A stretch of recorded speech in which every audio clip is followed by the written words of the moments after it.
তো গাইজ আজিও চানডে আৰু চানডে মইতো কৈ থাকোঁ ক'ৰবাত নহয় ক'ৰবাত যাওঁ বুলি।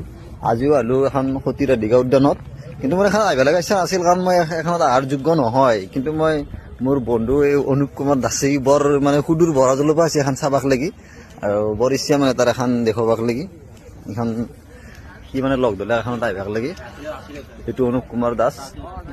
হাই মানে ই জাগাটো আজি চাই ল'লাক আৰু তাৰ গাৰ্লফ্ৰেণ্ড লৈ আহিব। ই আৰু যোগ্য, ইয়াৰ গাৰ্লফ্ৰেণ্ড আছে, ই লৈ আহিব গাৰ্লফ্ৰেণ্ড একদিন আৰু তাকখন চাই ল'লাক আজি এনেকুৱা। তাৰপিছত একদিন তাৰ গাৰ্লফ্ৰেণ্ডক লৈ আহিব, ই চাব। মই তাক দেখাই দিলোঁ আৰু মইতো আৰু যোগ্য নহয় না, ই চাব ই লৈ আহিব আৰু কথা নাই। গতিকে তই আহিবি আৰু না কি? আহিম নিশ্চয় আহিম। গাৰ্লফ্ৰেণ্ড লৈ আহিবি নেকি? গাৰ্লফ্ৰেণ্ড লৈ আহিব লাগিব। ঠিক আছে বাৰু। তো অনুপ কুমাৰ দাস গুৱাহাটী এখন মানে নাম নাজানে পাৰে, সতী ৰাধিকা উদ্যান নানো গুৱাহাটীৰ নতুন পাৰ্কখন আৰু উজান বজাৰৰ পাৰ্কখন বুলি কৈ থাকে। কেনেকুৱা লাগিছে এখন আহি কিনে? ভালে লাগছে। ভাল লাগিছে। ছিংগল মানুহ অহাৰ কাৰণে যোগ্য হয় নেকি এখন? নহয় নহয়, কেৱল লৈ আহক, নহ'লে গাৰ্লফ্ৰেণ্ড লৈ আহক। গাৰ্লফ্ৰেণ্ড আৰু বয়ফ্ৰেণ্ড আহিব যোগ্য এখন, ছিংগল মানুহ অহাৰ কাৰণে যোগ্য নহয়।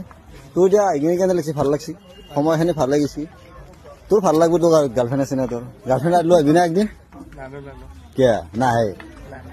আহিব একদিন লৈ আহিবি, সময় পাৰ কৰিবি, ভাল লাগিব।